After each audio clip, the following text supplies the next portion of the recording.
Fala galera, Felipe Investe aqui. No vídeo de hoje vamos estar falando do VGHF11, o hedge fund da Valora. Então no comentário do gestor, ele fala que o fundo encerrou o mês de março de 2025 com 100% do seu patrimônio líquido alocado em ativos alvos, os CRIs, distribuídos em 148 diferentes ativos. O fundo possui um total de 20,7 milhões em operações de vendas e recompras futuras de CRIs, compromissadas reversas, ao custo médio de CDI mais 0,80% ao ano, e fala que os recursos líquidos estavam investidos em instrumentos de caixa, ou seja, alocados ali no caixa. Fala da distribuição do mês de março, que foi de 9 centavos, e ao longo do mês houve uma variação positiva do patrimônio líquido do fundo ao redor de 6 centavos por cota. Durante o mês, o fundo adquiriu um total de 7,9 milhões em CRIs. O ativo novo adquirido no portfólio, no montante de 30 milhões, foi o CRI EUBOR 86E, com cupom de CDI mais 3%. Aqui ele fala sobre as duas estratégias que ele tem, que é a renda e a valor. A renda é aqueles ativos que ele compra justamente para gerar renda, e o valor é aqueles ativos que ele compra com desconto para poder vender mais tarde. Aqui eles falam sobre os casos de inadimplência da carteira de crédito. Os CRIs Celina continuam inadimplentes desde o início de fevereiro do mês passado. Tiveram suas posições marcadas a zero na carteira do fundo, então não existe mais esse CRI Celina. As negociações para a solução dessa questão seguem e não possuem prazo estimados para o término. A venda final dos terrenos referente ao CRI Guaicurus ainda está condicionada à diligência ambiental. Então ele também teve problema com esse CRI Guaicurus, porém ele já exerceu a garantia, que era de uns terrenos e tal, e está em diligência ambiental. Por fim, o número de cotistas do fundo atingiu 397 mil ao fim de março. Aqui os ativos alvos, os CRIs, né, a carteira dele e tal, bem diversificada, diga-se de passagem. A gente pode ver aqui dos mais diversos e variáveis segmentos, né? A gente pode ver aqui, terminando a carteira dos ativos, né, dos CRIs. Tem dois FDICs aqui, um residencial e um home equity. E aqui os fundos imobiliários que ele possui dentro do seu portfólio. Mais fundos imobiliários, a gente consegue ver que ele tem bastante, né, bem diversificados dos variáveis segmentos, tem recebíveis, escritório, desenvolvimento, FOF, enfim. Carteira de ações, a gente pode ver aqui que ele tem Multiplan, Allos, Iguatemi, São Carlos e Sim Propitec. Aqui algumas SPS também, que geram um dinheiro bem legal para o fundo, né? Tem residencial e logístico.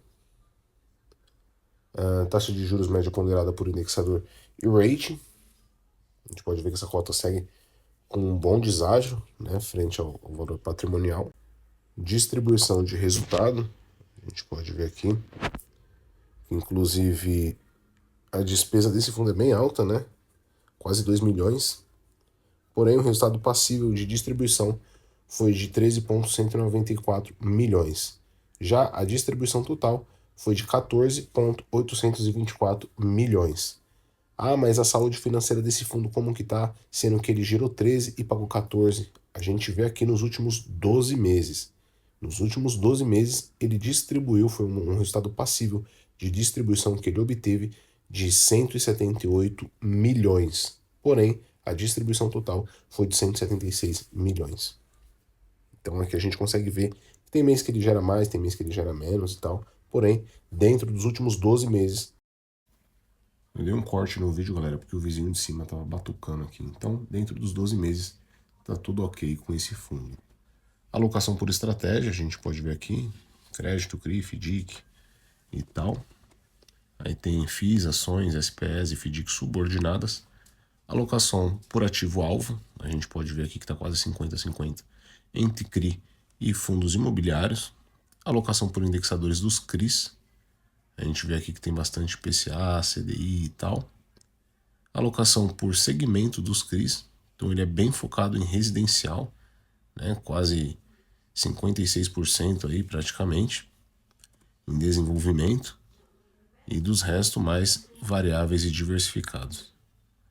Alocação por segmento, a gente pode ver aqui da carteira Valor, tem escritório, desenvolvimento, residencial, logístico, recebíveis, shoppings, infraestrutura, hedge funds e FOFs. Já da carteira Renda, ele tem mais recebíveis, 74,4%. Aí tem um pouco de escritório e renda urbana. Porque ele tem mais recebíveis nessa carteira Renda do que na carteira Valor. Como eu disse no começo, galera, a carteira Renda gera renda para o fundo. Então não faz sentido ele pegar um fundo, por exemplo, de laje e colocar aqui. Né? Ter mais exposição em laje. Ele tem que ter mais atrelados a CRIs, né? Aqueles papéis e tal. Então, justamente por isso, os recebíveis, que são fundos de papéis, estão mais expostos nessa carteira. Alocação por estratégia de ativos-alvo, a gente vê aqui 44,1 referente à carteira Valor, né? Tem mais fundos imobiliários justamente para isso, para ele conseguir fazer esse giro, para ele conseguir fazer esse trade. Já na carteira Renda, que é a carteira que gera um certo lucro para ele, ele tem 46,6 em CRIs, né? Que esses devedores vão pagar essa dívida amortizando e o pagando juros também, né? Que os CRIs é basicamente isso. Eles amortizam e pagam os juros. Evolução do patrimônio líquido e distribuição dos rendimentos, a gente pode ver aqui. Rentabilidade das cotas, inclusive desde abril de 2024 até o presente mês, que é março de 2025, ele vem caindo bastante. O patrimônio líquido, os dividendos se manteve, não subiu nem abaixou, se manteve, porém o cenário macro está bem certo ainda. Dividend yield do mês, pagando ali 1% e tal, tem mês que paga mais que 1%. Aqui a gente pode ver o ganho de patrimônio como vem caindo, que foi o que eu falei, né? E o retorno total no mês. A gente vê que tem mês que ele consegue um bom retorno, tem mês que não. Porém, o cenário macro também não ajuda. E por fim, as movimentações. Ele comprou aquele CRI Elbor 86E, né? A gente pode ver que compra 30 milhões e vendeu 4 CRIs. Matarazzo, Tecnisa, Vino e RV Ipiranga. Também teve a compra de 2 FIIs aqui. E esse Guaicurus, essa SPE, né? Injetou mais dinheiro, então. Detalhamento dos ativos, essa parte a gente pula para o vídeo não se estender, né? Que a gente sabe se tem rate, o cupom, vencimento, o tipo de oferta. E aqui do lado a descrição, se tem garantia, se não tem e tal. Então basicamente é isso, galera. Se você assistiu esse vídeo até aqui, não se esquece de se inscrever no canal, deixar seu like, ativar o sininho e o fundo segue 100% adimplente, sem maiores notícias ruins, pelo menos até o mês de março.